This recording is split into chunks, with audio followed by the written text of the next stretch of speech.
Okay, we're going to start today on 53A.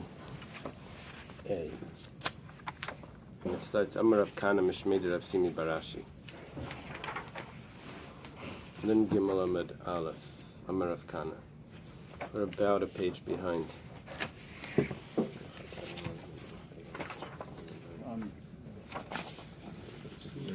Thank you.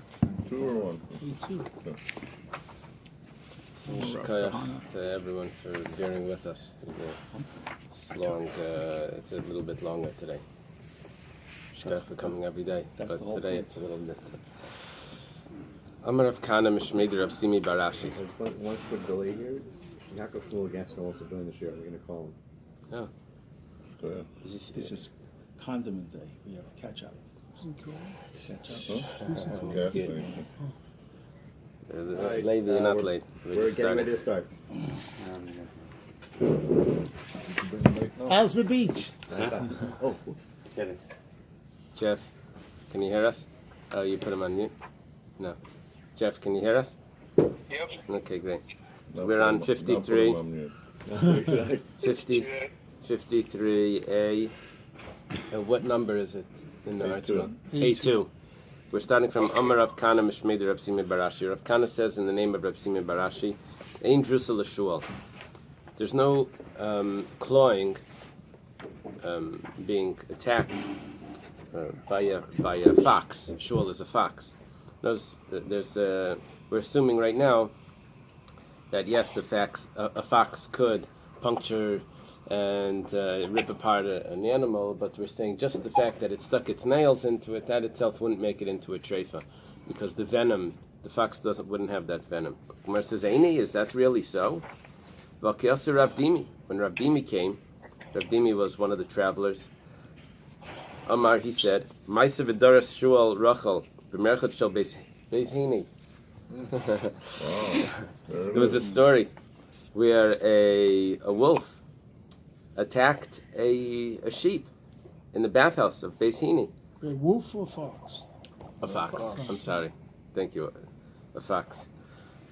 And the story came in front of the sages. They said, no, it is a problem. It is considered a jusa. Amar Rav Safra hahi chatul hava. That was a cat. And remember we said that a cat would make a treifa if it's a bird, or that's for sure. A regular cat or a lion? If it's a small... No, yesterday we learned that... It was our thing yesterday. That was right up here. If it's Juices chasol and mia bigdim utlayim. Rav Chisda said that if it's a small animal, so this was a rachel, a sheep, that was a small animal. Ikadamri. There's some say the story a little different. Amar Rav Kana Mishmei Rav Simi Barashi. Rav Kana says in the name of Rav Simi Barashi. So far it's the same.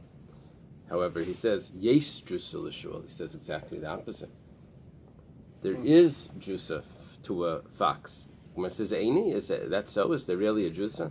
V'kiyasa Rav Dimi, when Rav Dimi came, Amar Ma'aser v'dar shul rachel b'merchat shel Bais Hini, there was a story that a fox attacked a sheep in the bathhouse of Bais Hini. But Ma'aser l'fnei chacham v'amru ein drusa, and they said that it's not a problem.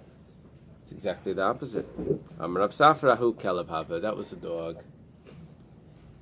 And the dog, we never said the dog has the problem of the venom. So it's good for the dog lovers. See, it's no problem, the dog. Why are these sheep in bathhouse? What am I Yeah. missing? Yeah, that's an interesting.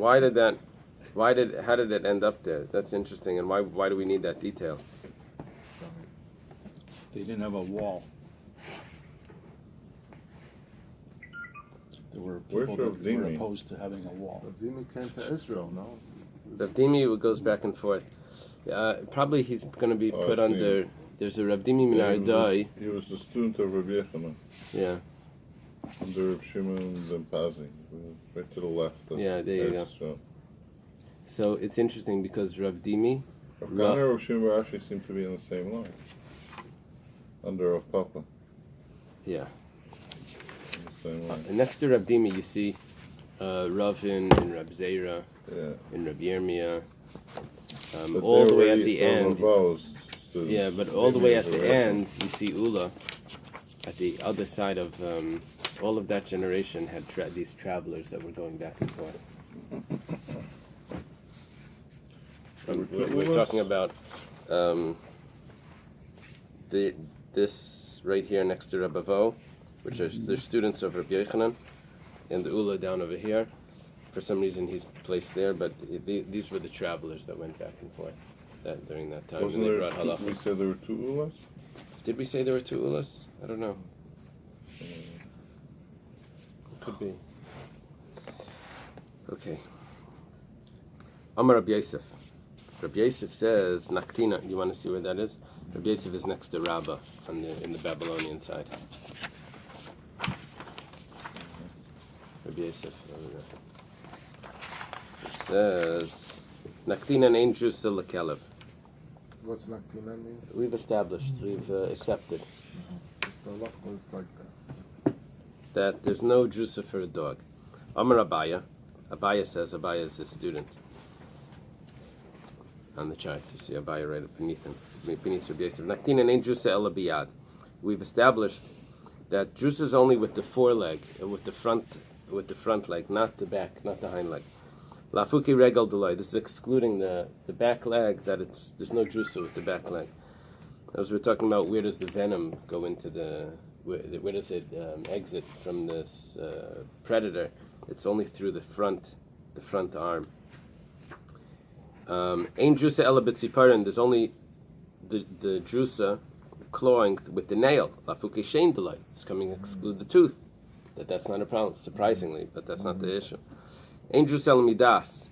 It needs to be intentional. Lafuki shlei midas delay, but it can't be not intentional. Rashi says that, let's say it fell off a roof and it fell on an animal and it clawed it as it was coming down, but not because it was attacking it, just because it was falling.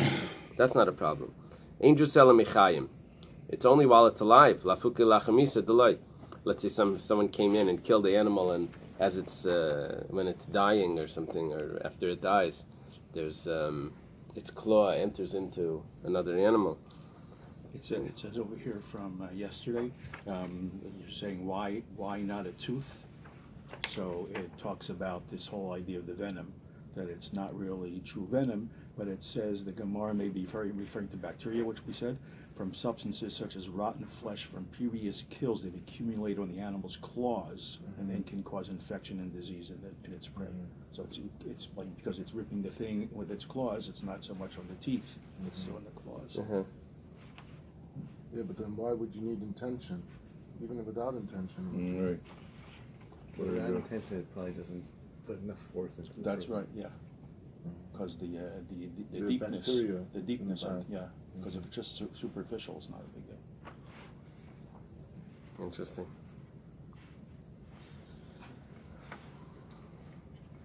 It even says the type of bacteria is Aspergillus multisida. Causes local infections and septicemia, which can be fatal, blood infections. Uh-huh. Very interesting. Cat scratch Yeah, fever. shakayach. That's good, yeah. Yeah. I couldn't remember the exact name of the germ. That's it. Aspergillus multisida. Yeah. Okay, Bring back so memories. the Gemara has a question now. Amri, they said, Hashta. Now that Shalei Midas Amrit Loi, if it's unintentional, that doesn't cause a jusa. Lacha Misami Boy, you have to tell me after it dies, even while it's alive, but if it's unintentional, it doesn't. It doesn't. If it clearly doesn't have intention after it's dead, that would be a huge conspiracy theory. It says Loi Tzricha. No, here you read it. Loi Tzricha. It's necessary. The Doris. We're not talking about the animal died. We're talking about that the animal attacked. Upaskul liyada, and we chopped off the arm of the animal. Ma'odetema. What could I have said? Bahadi de Doris shadi zira.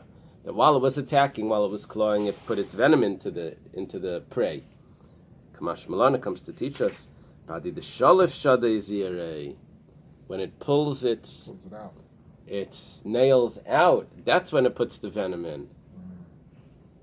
I think they say this with the mosquitoes, that the itch is on their way out, not while they're in there. On their way out. Somehow there was a difference of if you kill it while it's in there or something. Oh boy. I don't know. Theories. Amar Rabbi bar Rav Huna, Amar Rav. Rabbi bar Rav Huna says in the name of Rav.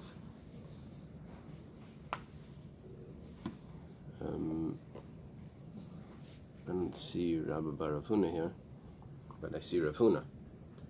And he says, Arisha nichnas l'bein hashvarim. If a lion goes into the stall where the oxen are, we find that there's a nail that's in the back of one of the oxen. A claw. So ein chayshishin shema aridar. So we don't suspect that this animal was clawed by this lion. My timer. What's the reason for this? Raiv Ariyais Darson. Most lions will attack. And Umiyuta Nain Darson, and there's just a minority that don't. However, V'chol Adairis ain't Siparnin Nishmetas. But anyone that claws, their claw doesn't come off. V'zoi Sayil V'tziparnin Yesheves Le'begabe. But this one, because it has a nail or a claw on its back, we'd say that it must have rubbed against the wall. There was a nail on the wall, and it ended up in its back when it was rubbing. The Gemara asks, Adarab, on the contrary, most oxen will rub against the wall, and there's only a small amount that won't rub against the wall. And anyway, all of that rub against the wall, and all that rub against the wall don't get nails in their back. This one that has a nail or a claw in its back, it must be because of the lion. In other words, we don't have the real logic here that's compelling us to say that it wasn't the lion that did it. You can't exclude it that way because it depends whether or not there happened to be a nail there. If there was no nail there, which is the rarity, so even though the majority rub themselves against the back, only rarely does a nail happen to be by the wall. Right. So therefore, you can't. This isn't really a logical answer. Right. What we're saying is you don't have logic for either side. No, but he's questioning the logic. No, I'm questioning the Gemara's logic. The Gemara is trying to say, well, since the majority rub their back against the wall and you don't find a nail in them, therefore it's not a support for your answer. Right. And I'm saying no. Usually walls because walls usually don't have nails. That's why you don't find it. So don't base it on the majority of the. But we don't know that this wall had a nail either. So we're looking at this like but just with the same. More saying what you're saying. I think. Yeah, we don't. The Gemara's doing this both ways. We said, well, usually the lion doesn't leave its claw in the animal. So this must have come from the wall. And then we said, well, usually when it rubs against the wall, there's no nail in the wall that would get left in the animal. So this must come from the lion. So what are we going to say? We don't have any proof to either side. Do you think one of them is more compelling? The majority of ox rub against the walls, but the majority of walls have no nails. Right. If a wall happens to have a nail, then it's possible for the ox to pick up the nail. So don't bring me a proof that since the majority rub against walls and they have no nails, therefore it couldn't have come from there. Because most of the time there isn't a nail on the wall. It happened at this time of my it was. So I don't see. No, it's including that in the minority. It's including the fact that why is it a minority that don't have? It's because that don't have get the nail in their back. It's because most walls don't have nails on them that should happen. It's, all that is included in the same picture. Okay, gotcha. So, yes, sometimes the Gemara does divide it up like that, but here it just took the whole thing. It's like those lousy statistics where you throw the whole thing in, most accidents are near the house. It's like, what does that mean? Usually you drive near the house. It's, okay. And yet the insurance company will give you a discount if you drive less than 3 miles a day, which makes no sense, because if Right. most accidents happen there, why are they giving you the discount, Right. right? It's like the leading cause of divorce is marriage. Yeah. Okay. Ikalameimar. Some say Ikalameimar hachi. Ikalameimar hachi. You could say it like this and you can say it like that. So what are we going to do? So Uki Milsa Achazke. Let's leave it on its chazaka, on its assumed status. Havale Safik Drusa. So it's just a regular doubt. And for Rav Latameh, Rav goes according to his reasoning, which we're going to see shortly. Damar ein cheshen l'safek drusa. So therefore, he says it's not a problem. This Rabbi bar Rav Huna said in the name of Rav that the nail in the back wasn't a problem. That's because it's a doubt, and because we have two ways of looking at it: the wall or the lion. And Rav holds that a safek drusa is not a problem. We'll see in a moment what his opinion is. Amar Abaya. Abaya says la yamar nel tzipirin. That's only if it's an actual claw or a nail apple. Makam tzipirin. But if we see the scratch, then that's a different story. Then chayshashin. But tzipirin nami la yamar ela lacha. Even when the nail, we said that it wasn't an issue. That's only if it's Moist. moist. Aval yavesha. But if it was a dry nail, avda de mishtamta, it's possible that it did come off. It's possible that it came off the animal. And then v'lachanami layamarn. When do we say that if it's moist, it won't come off? That's only alachada. That's only if it would be one nail. So we say, well, one nail came off. How did that happen? Aval tarti utlas cheshinan. But if there's 2-3 nails in the animal, that we do have to suspect. But that's only if it's in the order of the nails. That means you see it like the small nail, the bit a little bit bigger, and you see it in that order. So then we say yes, it came off the animal. Okay, let's go back to what we said about Rav Itmar. It was stated by Amarain. Rav Amar. Rav says ein cheshen l'safek drusa. We don't suspect if an animal is a safek drusa. It's a question if it was attacked by a wild animal that released its venom into it. Rav says, don't worry about that. Shmuel says, cheshen l'safek drusa. No, you do have to be concerned. And now the Gemara is going to explain where exactly is the machlekes. The Kuli Alma, the entire world, which means both Rav and Shmuel in this case, safek al, safek loyal, ema loyal. You don't know if the animal was there, if the lion came in. Did it come in? Did it not come in? Everyone agrees there's no suffix there. It didn't come. The people could say, "Oi, I drank from a cup that someone by the kiddush. I don't know if it was used before. Someone that might have drank. Maybe that person was sick. Maybe there's like a bunch of things that you can make you crazy if you think about it. So, there's an animal that they heard it, somewhere, but they don't know if it came in. We don't say it came into the pen. Safek kalba, safek shona. Something was there. We don't know if it was a dog or a cat. Ema kalba al. We'll say that it was a dog that came in. We said a dog doesn't make a drusa. Shasek v'itusav beinayo. If they're all sitting together, the wolf with the lamb, to gesund. Emer shalma shavi. They must have made peace. We don't make a big deal. Somehow they made peace. They said in the museum in Moscow they had a wolf with a lamb in the same pen. He said, you must have Mashiach on your They knee? said like the days of Mashiach, some sort of. They said, but how do you do this? He said, it's not a problem. We replace the lamb every day. So kata reishe dechad minayo. If one of the heads of the animals is off, so noch meritchi, it stopped being angry, and we don't suspect to the others. It already got its prey.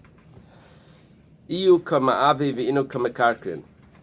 The wild animal is roaring, and the other ones are mekarkrin is the chicken Clucking. clucking, and the other ones are clucking. So Bu'usika Mavase, they're Ahadadi. You have to turn the page. They're scaring each other, but no one was here clawed yet. They're just everyone's screaming. Ki pligi, where is the machlekes between Rav and Shmuel? The iu kashasik v'inu kamekarkrin. The wild animal is quiet, and everyone else is clucking. All the other animals are clucking. Here's the problem. Mar sever maisa kavod bu. One says, "Oh, he must have attacked them." Mar sever must be a susi the kavdan. It's only because of the fright. It's only because of the fright, but really nothing happened. So Rav holds that just because they're all clucking doesn't mean that they were attacked, and we have to go check each one. Shmuel says no. Shmuel says, why they're all clucking? One of them was just attacked. Amar Ameimar. Ameimar says, Ameimar is down here. We jump down. So Ameimar, straight down that column. We do suspect. Safek Drusa. That was the opinion of Shmuel. Did we answer the original question whether or not Drusa is a problem? A drusa is a problem. It just depends. The question is, what's a drusa, and did you actually see the drusa, or did you just hear them? You didn't see exactly the whole story. We're showing up to the crime scene, and we're trying to figure out what happened. So Amalei Ravashi la Ameimar. Ravashi says to Ameimar, that's the bottom. Ravashi here says to Ameimar, says, Hi the Rav Mai. What are you going to do about Rav? It's interesting. I believe that Ameimar is actually a descendant of Rav. So we're going to have later today Rav Chanan bar Rava. So what happened was Rav had a son-in-law, Rav Chanan bar Rava. He's not in here. We're going to have him later today. So Rav Chanan bar Rava married Rav's daughter. He had a son. He had a daughter. Rav Chanan bar Rava had a daughter that married Rav Chizda. Rav Chizda had a daughter that married Rava. Rava's daughter marries Ameimar. So in the line, Ameimar is actually a descendant of Rav. Ravashi says to Ameimar, what are you doing with Rav? You're being strict according to Shmuel. What about Rav? This doesn't give you that genealogy in him. So, Amalei, Leishmieli. I had never heard of that. Kalaimar, what that means is, Leisvirli, I don't hold of that. Okay? Vibayasema, if you want, we could say, Hadabe Rav Lagabi Dishmol. That Rav changed his mind. That's going to be very significant regarding on the next page, which hopefully we'll get to, if Rav actually changed his mind. It's going to make a big difference. Okay, Dahahu Sharkafa, there was this basket of birds. The Suffolk juices. They were in question if they were clawed, if they were attacked by a wild bird, a hawk. The Asalakami de Rav. They came this whole basket in front of Rav. Shadrina Lakami de Shmuel. Rav sent it to Shmuel.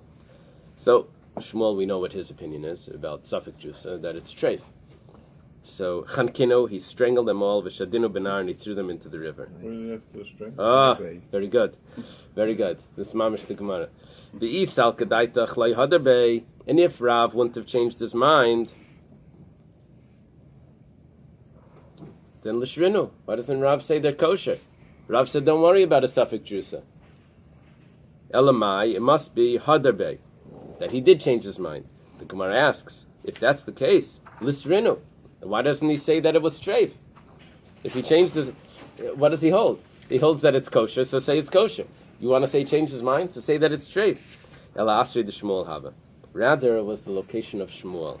Okay, now here we have two interesting interpretations from Rashi. What does that mean? It's the location of Shmuel. Rashi's first interpretation is that they both agree that it's treif. Rav changed his mind. However, he doesn't want to paskin in the area of Shmuel. Let Shmuel give the halacha. There's nothing. Let him say the halacha. But let's say Rav didn't change his mind.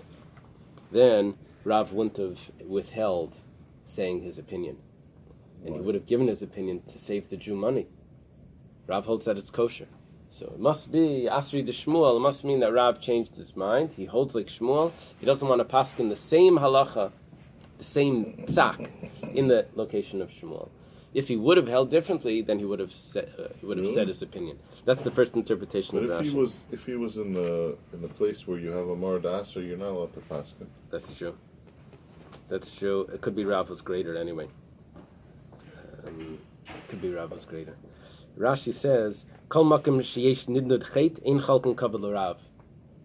Whenever there's a slight sin, you don't give the respect to the Rav. He says this is the pshat that I heard. However, Rashi has another pshat. He says it was the location of Shmuel, and therefore we can't answer the question because it wouldn't have been respectful to say that it was kosher when Shmuel says that it's usher. Exactly like you said. That's Rashi's second pshat. The first one sounds rough. If you have a Mardas, you don't paskin in front of the Mardas. I remember I asked the question. How did he know how Shmuel would paskin? They came to him. He says, "Go to the Mardas. I'm not the place Right. here." There was a guy that would hang around the yeshiva, and remember, I was talking to a friend. I said, "How come the Rambam writes that the sons of Yaakov, where Yaakov was afraid that maybe there was a psul in his children, they said Shema Yisrael, Shema Yisrael Avinu, listen our father Yisrael, Hashem Elokeinu Hashem Echad." So how could they call their father by his first name? I was just talking to a friend. So this guy was like a homeless guy in yeshiva. He says, oh, it's because kol makom sheish chilul Hashem ein chalken kavod l'Rav. They was afraid that they had a problem with their belief. That would have been a chilul Hashem. You can't give respect to anyone if there's a possibility of a chilul Hashem. That's why they said Yisrael Avinu. I don't know if it's a good answer. Anyway. So here we're talking about giving respect to Shmuel, even though maybe the halacha is different. Okay, now the Gemara asks your question. Why did he have to strangle him? Lishtinu hachi benara. Just throw it straight into the river. He says, mefarchan v'salkan. They'll fly and they'll go out. They'll go out of the river, and they were a suffix treifa. Now they can still live, but someone, right? An animal that fell out of off a building, we said you give it 24 hours, or if it stands up. But a drusa has 12 months to prove itself. To prove itself, and someone could catch it, the next day, and then it's going to shecht it. So Gemara asks, why don't you just hold it for 12 months, and then after 12 months we'll see what it was. It says asibu lidek takala. That could be a problem because someone may not realize the date and slaughter it, and hanging around for 12 months is a problem. So why don't you just sell it to the goyim? They may sell it back to a Jew. Why don't you just throw it into the garbage? Why don't you throw it to the dogs? Treifa you give to the dogs, right? It's the Ella for Sumi Milsa di Surah. Rather, he wanted to show everyone that it was forbidden. So that's why he made a scene out of it by strangling them and throwing them into the river. Now, Rashi over here again gives two pshatim.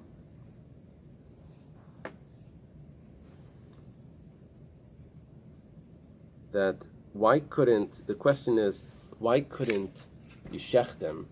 And what's the din by a drusa? You have to check the insides. That's the law with the drusa. You have to check the insides, and you check the cavity where the stomachs are, and you see if there's blood there or if it's red there. There's a way of checking it. So Rashi's first pshat is there were too many, and it wasn't worth it to check because we said it was a big basket. Or on birds you can't really check because the hawk doesn't put in as much poison as the other animals would, and so therefore you won't see the redness the same way that you would on other animals. Okay, Hu bar Avsa, was this goose? I don't know, it translates it. A duck. David Bey Ravashi. That was in the house of Ravashi.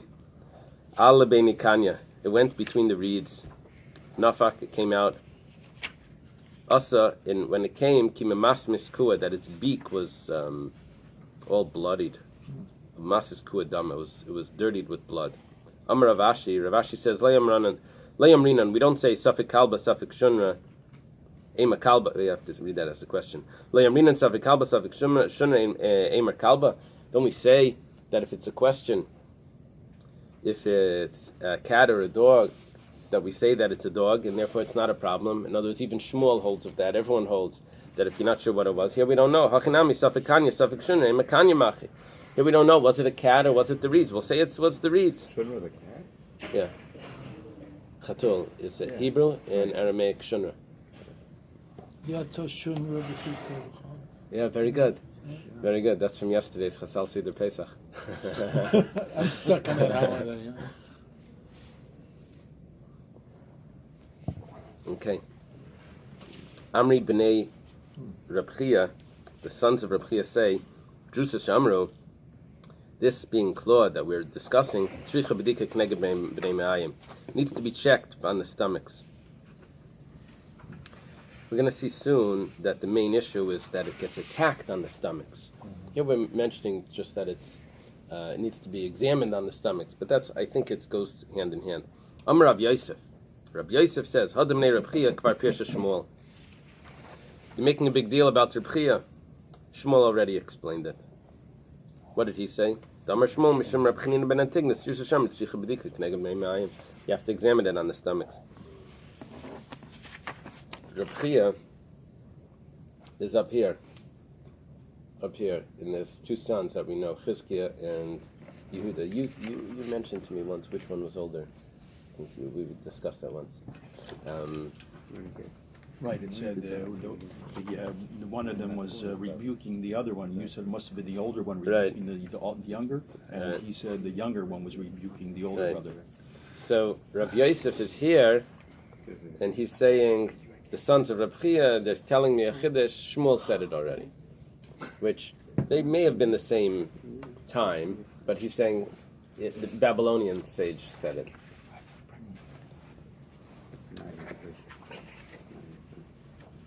Okay. Boy Ilfa. Ilfa has a question. Remember Ilfa? He was the partner of Rabbi Yochanan. Yesh drusa l'simanim ayin drusa l'simanim. Let's say the animal is attacked by the neck, where the two pipes are. Are the pipes strong enough to withhold the claw? Amar Reb Zera, because he left. Reb Zera says, Hadba Ilfa, this that Ilfa asked, Kvar Pirsha Rab Chanan bar Rava. Rab Chanan bar Rava already asked it. So Ilfa was in the friend of Rabbi Yochanan over here. Rab Chanan bar Rava, who's not in here, but I believe he's the son-in-law of Rav. So he's saying, no, Reb Zera says that Rab Chanan bar Rava, Reb Zera